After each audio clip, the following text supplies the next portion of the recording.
Oh, what is that smell? What's that smell? What is that smell? It's like rotting eggs or something.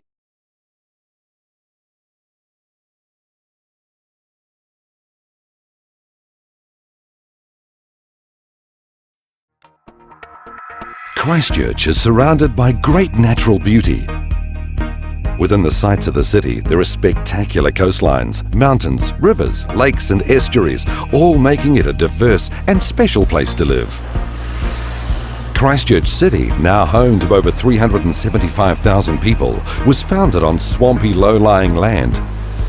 As the city grew, it became more and more important to have responsible and sustainable drainage and wastewater treatment systems.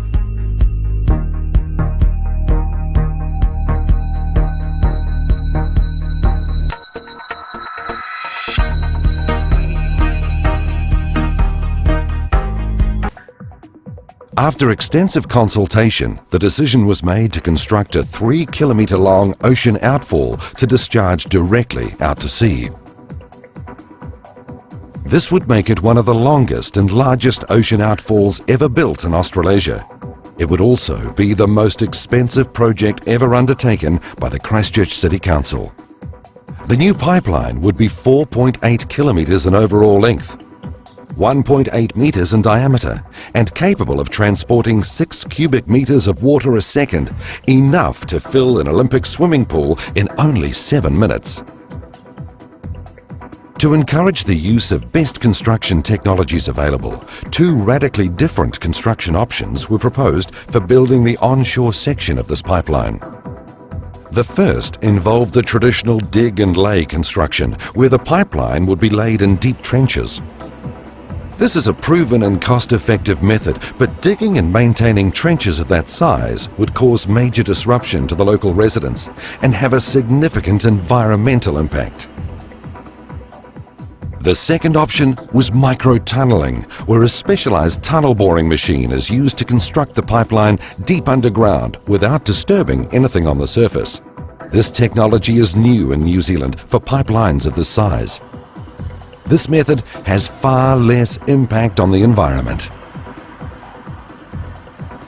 Because the pipe slopes continuously downwards, it would be mostly gravity operated, meaning electricity would only be needed occasionally to pump the wastewater, an outcome which only micro-tunnelling could achieve due to the depth of the pipeline.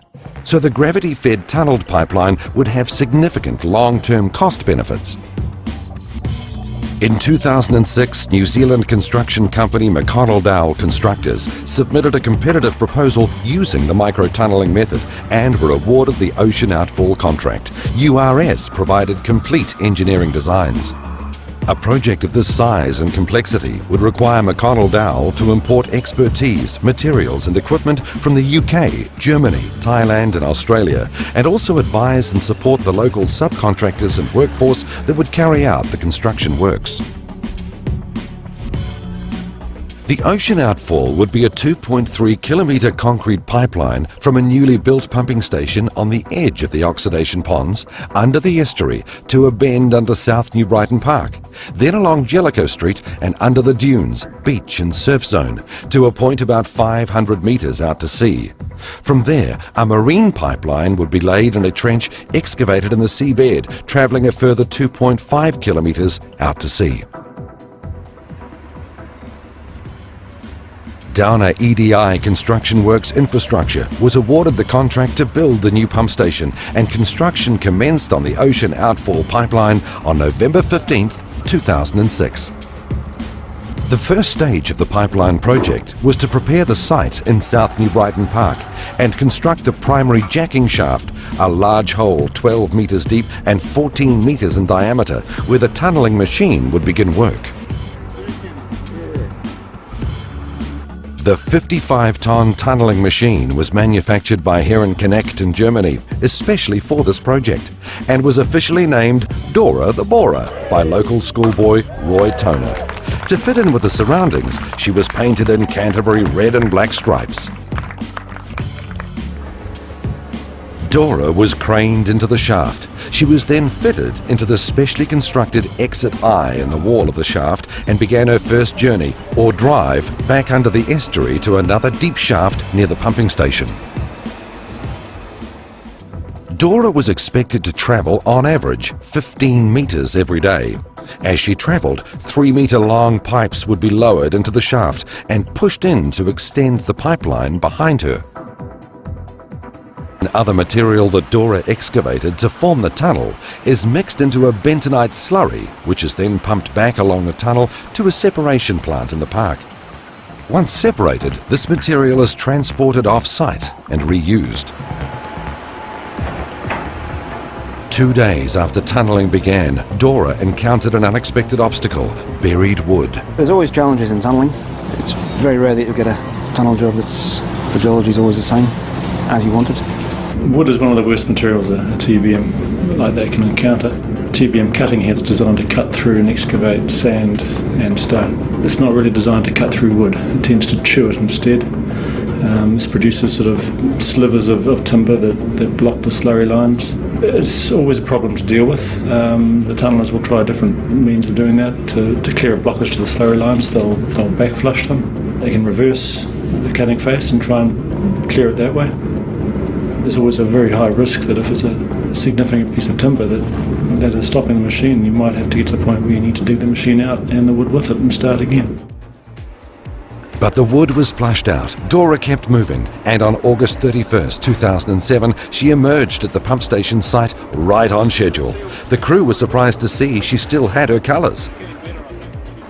Dora was then transported back to the jacking shaft site in the park to begin her next drive in the opposite direction, toward the sea. This drive was 10 to 12 metres below the middle of Jellicoe Street in the residential area of South New Brighton. It was therefore very important to ensure this did not create any settlement, which could cause problems for the road and nearby residences.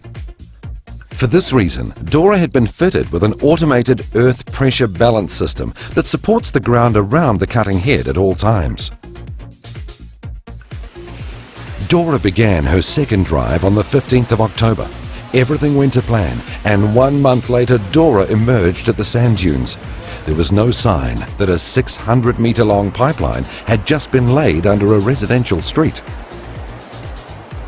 The tunnelling process was a very good one. There was really limited impact on us as residents, and some people weren't even aware that it was going on as it was going on. After successfully travelling under Jellicoe Street, Dora began her third drive under the sand dunes and beach and out under the ocean. On this final drive, Dora travelled an incredible average of 26 metres a day. In the following few months, the pipelines were connected in the shafts, in the park and dunes, and then the shafts were backfilled.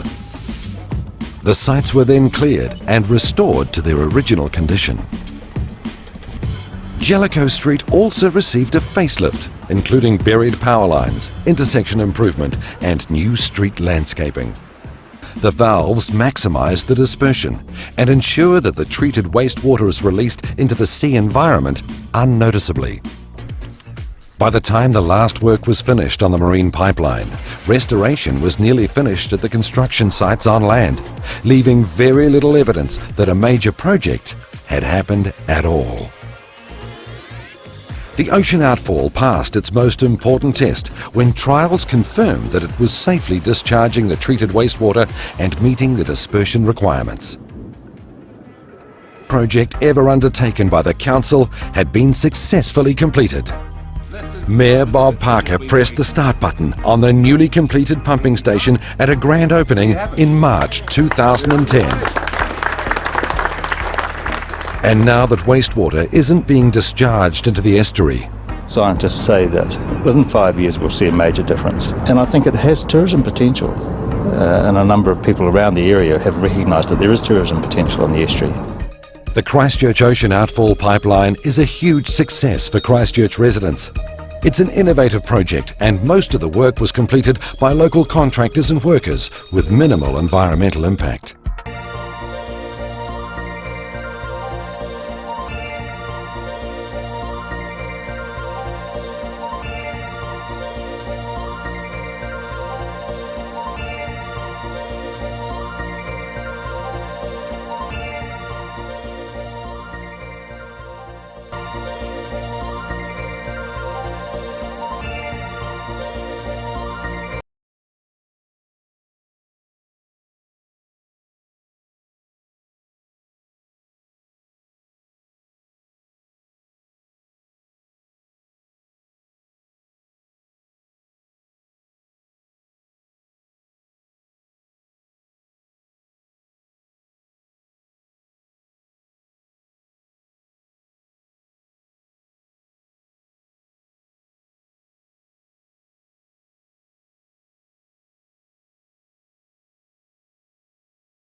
it can be just as difficult avoiding the network of obstacles underground.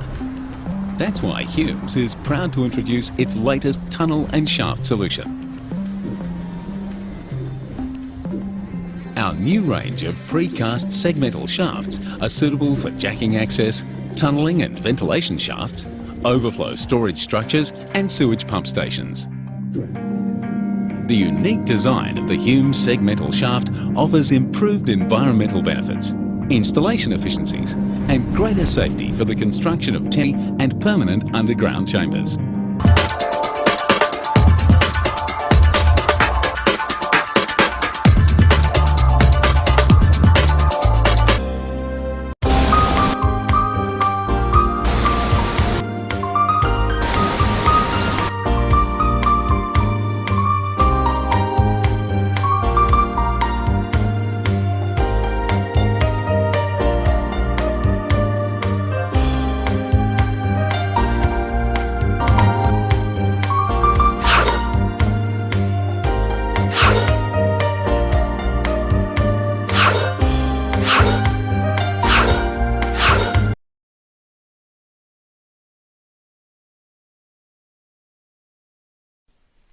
RDPs, or rim-driven propellers, rim-driven propulsors and thrusters, are not a new idea.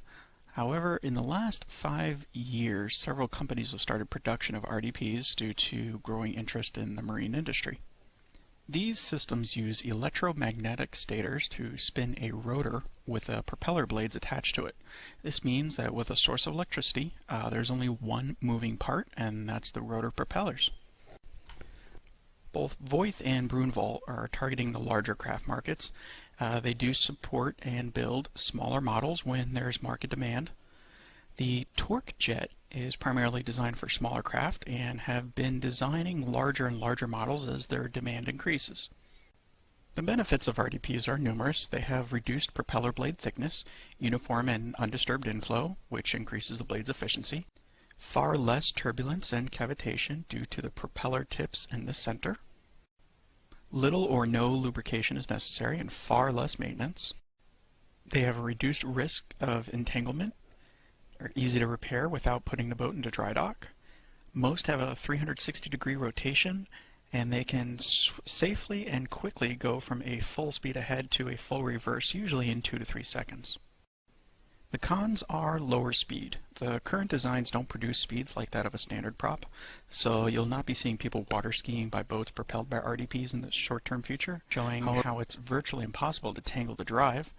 I hope you found this video very helpful and informative, and don't forget to rate and subscribe. Thank you very much.